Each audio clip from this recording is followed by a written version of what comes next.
Ça ne vous paraît pas gênant de dépendre entièrement d'un homme? Mais non, on m'apporte sa paye. Mais moi, je lui apporte autre chose. Il faut gagner de l'argent. C'est pas un but, mais c'est vraiment un moyen. Est-ce que vous avez envie d'être riche? Pourquoi? Je vois pas pourquoi j'aurais envie d'être riche. Quand j'y pense, mes parents ont toujours été attentifs au prix des choses. Ils m'ont appris la valeur de l'argent, celui qu'on gagne avec effort et qu'on dépense avec prudence.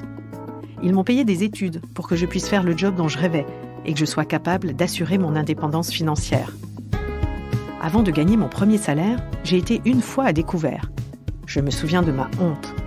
Honte de n'avoir pas su anticiper. Honte de devoir réclamer des sous et de devoir payer pour ma négligence, les fameux agios. Je me suis promis que cela n'arriverait plus jamais. Je gère. Mais quand il s'agit de demander des sous, de négocier un tarif ou une rémunération, c'est une autre histoire. Comme beaucoup de femmes, je cumule des blocages face à l'argent. J'ai eu besoin de comprendre ce qu'étaient ces blocages, d'où ils venaient, comment ils se manifestaient, ce qu'ils provoquaient au quotidien ou sur la façon d'envisager ma vie personnelle et professionnelle. J'ai voulu aussi trouver des clés pour les dépasser, des réponses pour faire de l'argent un allié. Car si nous voulons l'égalité, il est temps de nous décomplexer face à l'argent, de nous en saisir comme d'un outil d'émancipation parmi d'autres. Osons parler d'argent, osons le compter, le gagner, l'épargner, le dépenser, l'emprunter, l'investir et même le transmettre. Je m'appelle Valérie Lion et je suis journaliste. Bienvenue dans le premier épisode d'Osons l'oseille. Moi, j'aimais bien l'adage « l'argent ne fait pas le bonheur ». Donc, quelque part, c'était une incarnation de ça. Et donc, c'était une forme d'indifférence parce que c'était un sujet où je pense que je savais pas quoi en faire. Donc, quelque part, c'était un doux déni, on va dire. C'était une indifférence parce que dans mon idéal, j'aurais voulu vivre dans un monde où l'argent n'ait aucune importance. Donc, j'incarnais ça au quotidien. Après, ça veut dire que j'étais quand même en décalage avec la réalité. Simone a 47 ans. Vous l'aurez peut-être deviné à son accent, elle est d'origine allemande. Mais elle vit en France depuis ses 18 ans. Mariée, mère de 2 enfants, elle exerce aujourd'hui comme thérapeute à Nantes.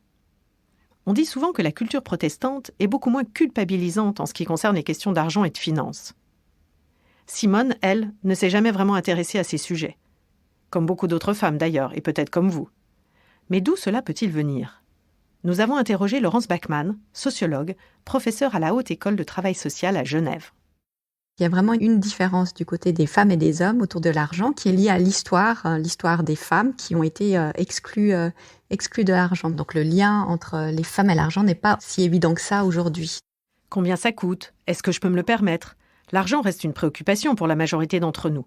Mais chez les femmes, cette préoccupation s'accompagne souvent d'un manque de connaissances et d'appétence. C'est le cas de Simone. Elle s'était si peu emparée de ses finances qu'elle a été victime d'un énorme quiproquo sur la gestion de ses comptes. En 2006, pour acheter un appartement à Berlin, les banques en France ne suivaient pas. Et finalement, on a eu un prêt familial, c'est-à-dire que c'est ma tante qui nous a prêté la somme qui nous a permis d'acheter cet appartement. Et ce qui s'est passé, c'est qu'on a mis en place un virement automatique pour alimenter ce compte en Allemagne. Et ce compte, il y avait une erreur dans le libellé. Et donc, l'argent partait de notre compte en France, faisait un tour dans les sphères bancaires et revenait sur notre compte bancaire en France. Et vu qu'on ne faisait pas nos comptes à l'époque, on s'est pas rendu compte qu'on n'était pas du tout en train de rembourser notre prêt et qu'en plus, on était en train de dépenser l'argent qu'on était censé mettre de côté. Et on s'est rendu compte au bout de quelques années. Donc, vous avez bien entendu, au bout de quelques années. Résultat, 5 ans d'épargne partis en fumée. Pour Simone, c'est un choc, un tournant dans sa vie. En fait, c'est vraiment le moment où j'ai pris conscience qu'il fallait que je soigne ma relation à l'argent. C'est vraiment le moment où j'ai pris conscience que je ne pouvais pas me permettre le luxe d'être indifférente face à ce sujet de l'argent et que qu'on vit dans un monde où l'argent a une place et de vouloir faire comme si c'était pas un sujet, c'était pas une option. Ironie de l'histoire, au même moment, Simone se voit confier la mise en place du mécénat dans la grande école parisienne pour laquelle elle travaille. Alors que l'épargne destinée au remboursement de son prêt s'est évanouie, la voilà qui doit se former à la levée de fonds. Je pense que la première année, il fallait que je lève 100 000 euros. Donc, on était vraiment dans des sommes qui, pour moi, me semblaient complètement astronomiques. Et donc, du coup, je pense que c'était une époque très importante pour changer mon rapport à l'argent et de comprendre que l'argent n'est jamais une fin en soi. C'est vraiment un moyen pour pouvoir réaliser des projets. Simone a accompli un premier pas. Mais pour elle, dans sa vie personnelle, le rapport à l'argent reste difficile. Son mari est muté à Nantes, où ils partent s'installer en famille. Elle a quitté son travail, se retrouve au chômage, et c'est donc elle qui s'occupe de chercher une maison et de négocier l'emprunt avec la banque. Et c'était vraiment un peu la patate chaude qu'on se passait entre mon mari et moi. Personne ne voulait parler au conseiller bancaire, personne ne voulait aborder ce sujet et négocier le crédit. Et finalement, je me suis prise au jeu. Je me suis dit, voilà, si je faisais semblant d'être quelqu'un qui a aucune difficulté à négocier un crédit, et plus je jouais, plus je me prenais au jeu, mieux ça marchait. Et puis finalement, j'ai réussi à obtenir un crédit dans des super conditions. Je me rappelle qu'il y avait un conseiller bancaire qui m'a même dit, voilà, là, si un jour vous cherchez un travail, revenez me voir. Donc j'ai dû être plutôt crédible. Simone profite de cette nouvelle vie pour se reconvertir. Elle se forme pour devenir thérapeute et s'installe à son compte. Mais les premières années sont difficiles. Elle a peu de clients, beaucoup de charges fixes et surtout, l'argent reste secondaire dans son projet. Là, je m'installais en profession libérale dans un cabinet. Je me trouve face à la personne qui vient me voir parce qu'elle va pas bien et je savais pas à quel moment j'allais annoncer mon prix. Je savais même pas quel était le prix juste parce que finalement, c'est une profession qui n'est pas réglementée, donc c'est pas comme si je pouvais m'accrocher à un tarif existant. Et donc, du coup, c'était vraiment le grand malaise. Je trouvais ça presque de mauvais goût de commencer à parler d'argent alors que les personnes venaient se confier à moi, me faisaient confiance et puis n'allaient pas bien. Et puis du coup, je pense que j'ai passé la première année, ou peut-être c'est même les premières 2 années, je suis pas si rapide que ça, à dire systématiquement lors de la première séance, ne vous inquiétez pas, je fais pas ça pour l'argent. Donc la première séance, elle était systématiquement offerte. Si la personne me disait, je suis artiste, étudiant, à la retraite, au chômage, érémiste, j'ai un petit salaire, je disais tout de suite, est-ce que vous voulez que je vous fasse un prix préférentiel ? Il y avait chez moi une croyance du type, si on a déjà la chance d'avoir un métier qu'on aime, il faut peut-être pas trop demander et de vouloir gagner de l'argent en plus, ça me semblait vraiment presque un peu exagéré de ma part. Ce qui ressort des propos de Simone, c'est le reflet d'un sentiment qui perdure chez beaucoup d'autres femmes. Réclamer de l'argent, ça ne se fait pas. Je pense que je voulais surtout pas qu'on pense que ma motivation, c'était l'argent.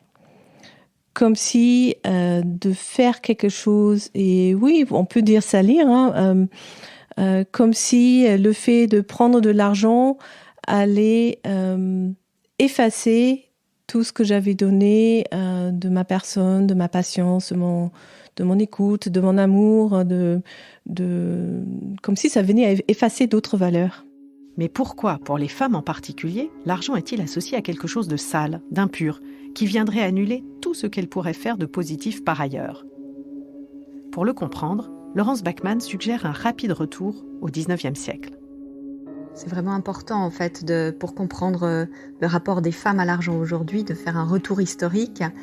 Il faut faire ce détour par l'histoire en revenant à la révolution industrielle. Si les femmes ont toujours travaillé, elles ont aussi toujours été exclues de l'argent. Et à l'émergence de l'industrialisation et donc du salariat, il va y avoir une séparation qui s'impose entre le lieu de production marchande et d'économie domestique. Donc les hommes vont être alors associés au travail de production et les femmes au travail domestique et à la famille. À cette période-là se joue aussi toute la construction d'un imaginaire de la famille qui va être un espace en retrait de ce monde extérieur hostile, marqué par des liens d'argent justement, une froideur, etc. Et la sphère familiale va être vraiment érigée en sphère d'amour, de liens d'interdépendance, de non-calcul, de gratuité, de dons, etc. auxquels les femmes vont être assignées. Donc cet imaginaire-là, qui est un imaginaire, dans le sens que de fait, la famille est marquée aussi par des liens d'argent, d'intérêt, mais qui va être défini comme une sphère désintéressée. Cet imaginaire-là est encore très présent aujourd'hui et marque le rapport des femmes et des hommes à l'argent. Et ces images, nous les connaissons toutes. C'est la femme qui enfante, qui soigne et réconforte, qui cuisine et blanchit le linge. Une femme qui reste à la maison pendant que l'homme va gagner l'argent du foyer. Cette organisation a même été fixée par la loi, comme nous l'explique la sociologue Jeanne Lazarus. Le statut économique des femmes a été défini en un statut inférieur. Et c'est, dans le cas français, le Code civil de Napoléon, il institue la minorité économique des femmes qui doivent toujours passer par leur père, leur mari, pour avoir des activités économiques. Donc, légalement, elles sont inférieures économiquement. Et ça, c'est pas juste des questions culturelles, c'est pas juste des représentations, c'est-à-dire que c'est vraiment écrit dans la loi.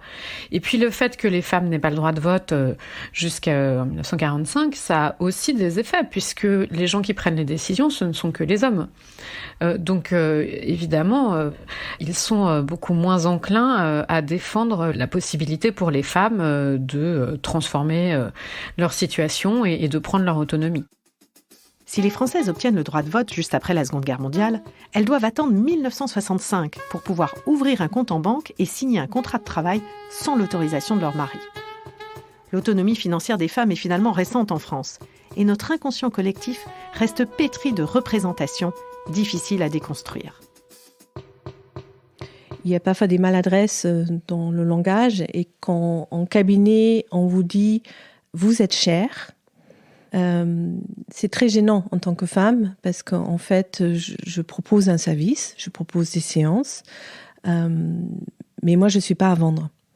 Et je pense que cette ambivalence entre je ne veux pas me vendre et puis derrière toute l'histoire de la prostitution, il y a quand même quelque chose où dans l'inconscient collectif et puis même au niveau personnel des femmes, il y a quelque chose autour de l'argent et la sexualité, l'argent et vendre son corps, qui plane en fait. Il n'y a rien d'étonnant à ce que décrit Simone. Comme le rappelle Jeanne Lazarus, l'argent et le corps des femmes sont deux sujets intimement liés. Finalement, la question du travail des femmes, il est toujours un petit peu sous l'ombre de la prostitution. Une femme qui travaille, finalement, est-ce que c'est une femme qui est vraiment pure ? Est-ce que c'est une femme qui n'a pas une trop grande liberté par rapport à son mari ? Est-ce que c'est une femme qui ne risque pas de rencontrer d'autres hommes au cours de ses journées sans être sous le regard de son mari ? Donc c'est à la fois la pureté au sens de la pureté du bien qui est une femme, une épouse, et puis c'est aussi le fait que cette femme, on attend qu'elle joue un rôle et qu'elle soit aussi, qu'elle appartienne à une cellule familiale. Et est-ce que ça, elle va bien vouloir le jouer si elle est trop indépendante économiquement ?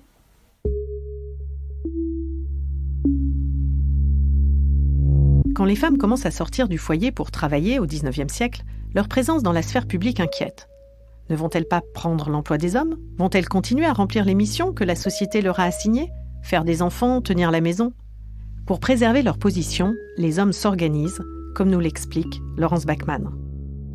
Il y a des hommes, des réformateurs, mais aussi des ouvriers syndiqués, des socialistes qui se sentent menacés par le travail des femmes et qui vont créer un ensemble de discours pour légitimer l'association des femmes à la sphère domestique et pour les exclure dès lors du salariat. Donc c'est quelque chose qui a été vraiment fait activement par ces hommes-là. On va ainsi parler de salaire familial pour parler de celui des hommes et de salaire d'appoint, donc c'est-à-dire un salaire secondaire de moindre importance, dépendant d'un salaire familial masculin, pour parler du salaire des femmes. Donc c'est là aussi qu'on va légitimer cette idée de statut secondaire des femmes et de leur argent. Donc aujourd'hui, le rapport des femmes à l'argent est marqué par le passé. Cette association du genre féminin à la sphère domestique persiste encore aujourd'hui. Cela explique que les femmes se sentent moins légitimes à parler d'argent, à le gérer et surtout à le posséder. L'exemple ultime, c'est le moment où les femmes deviennent mères. Simone se souvient avoir vécu cette différence de traitement. C'est-à-dire que mon mari, quand il a annoncé qu'il allait être père, il a eu un accueil extrêmement positif. On lui a dit que voilà, qu'il allait être père de famille, qu'ils étaient contents de voir qu'il allait se stabiliser, et donc il a eu une augmentation de salaire. Et moi, quand j'ai annoncé que j'étais enceinte, finalement, on sent quand même que ça crée un peu le bazar au niveau du travail, que voilà, on est content pour vous, mais pas complètement non plus. Et puis, quand je suis revenue de mon congé maternité, j'ai très vite eu un entretien où on m'a informé que j'allais pas avoir d'augmentation de salaire et je n'allais pas avoir de formation puisque j'avais été absente pour un congé maternité. Donc la couleur, elle était annoncée en fait. Pour Laurence Bachmann, une vision perdure. D'un côté, le salaire des hommes, qui fait vivre la famille, et de l'autre, le salaire des femmes, qui vient simplement en appoint. Le salaire d'une femme ne vaut toujours pas le salaire d'un homme. Il y a vraiment une légitimité différente entre ces salaires. Le salaire d'un homme, ce salaire familial, il y a quelque chose encore aujourd'hui, d'acquis, de légitime. Il a une valeur centrale. C'est vraiment l'idéologie de l'homme principal pourvoyeur économique du ménage. Alors que du côté des femmes, on a vraiment cette idée de salaire d'appoint, de quelque chose de contingent qui peut être toujours remis en question et qui dépend d'un salaire familial, justement. L'utilité du salaire des femmes peut toujours être remise en question.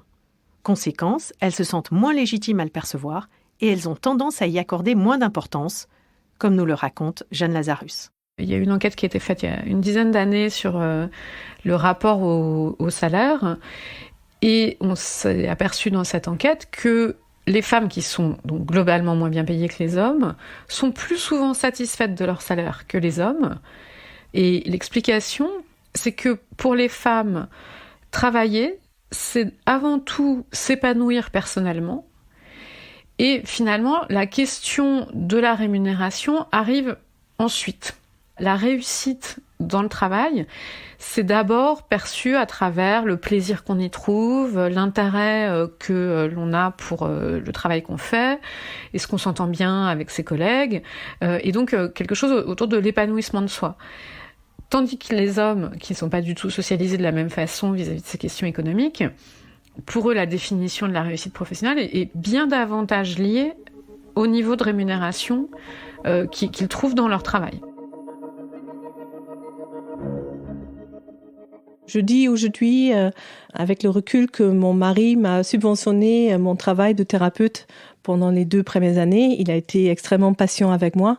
Et en même temps, je voyais que c'était pas confortable pour lui parce que tout d'un coup, il avait une responsabilité accrue quand même par rapport aux charges, par rapport au crédit, par rapport au foyer en fait. Je me suis dit que ça pouvait pas continuer comme ça quand je commençais à sérieusement envisager de chercher un deuxième travail, un travail alimentaire pour pouvoir avoir des revenus plus importants tout en continuant la thérapie, c'est-à-dire d'avoir vraiment cette dichotomie entre d'une part un métier passion que je faisais vraiment avec beaucoup de cœur et d'autre part de me dire je vais gagner l'argent ailleurs. Et là, je me suis dit, c'est pas vivable en fait, ça fait pas sens. Ce moment-là, c'est un déclic. Simone s'inscrit à une formation qui propose de décomplexer son rapport à l'argent. Cela va bousculer toutes ses croyances et l'aider à prendre conscience des mécanismes qui l'ont jusque-là entravée. Elle décide de donner une vraie place à l'argent dans sa vie. C'est à partir de ce moment-là où j'ai changé énormément de choses dans ma façon de travailler, dans ma propre pratique de tarification, dans la place que je voulais bien accorder à l'argent dans ma vie. Dans mon rapport à l'argent aujourd'hui, je peux faire mes comptes, je peux aussi remplir la déclaration d'impôt, je peux aller rencontrer ma conseillère bancaire sans être mal à l'aise, je peux poser des questions. Si je comprends pas, je peux reposer des questions et je peux m'intéresser en prenant ce sujet à bras le corps. Donc, quelque part, ça me donne une liberté parce que je comprends, en fait. Je comprends le mécanisme. Je suis à l'aise quand je demande d'être réglée en séance. Je suis de plus en plus à l'aise. Et ça, c'est quand même confortable. J'ai compris que l'argent était un outil. Et donc, c'était un moyen qu'on peut mettre au service de ses valeurs et de ses projets. Et à partir du moment où l'argent n'était plus une fin en soi, mais que c'était quelque chose déjà qui circule, c'est-à-dire que si j'ai plus d'argent, je peux acheter des produits ou des services qui correspondent à mon éthique, qui sont plus bio, qui sont faits localement, qui sont faits de manière artisanale. En tout cas, je voyais que ça me donnait aussi un pouvoir, quelque part, de mieux incarner mes valeurs. Je pense que les femmes, elles ont besoin d'être autonomes financièrement pour pouvoir récupérer leur liberté et vraiment devenir pleinement actrices de leur vie. C'est-à-dire qu'à partir du moment où on a des ressources, on peut faire des choix.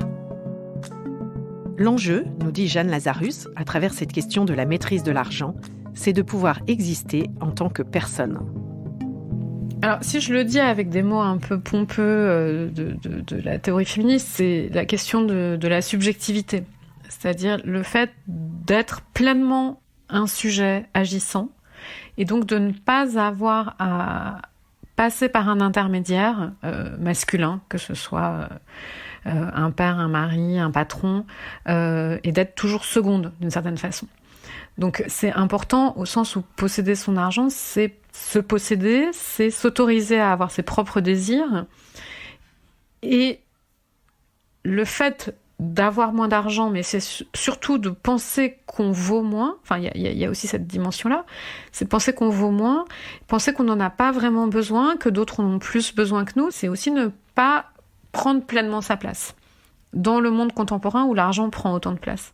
Avec ma fille, j'ai fait un atelier l'année dernière et elle a fait des super dessins pour accompagner mon atelier et je lui ai proposé de la rémunérer.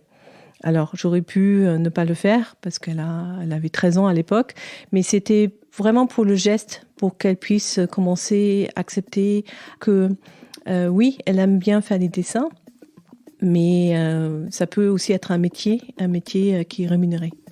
J'ai toujours trouvé ça bizarre que finalement, on a l'habitude d'entendre les garçons ou même des filles demander d'être rémunérés parce que il ou elle nettoie la voiture ou passe la tondeuse.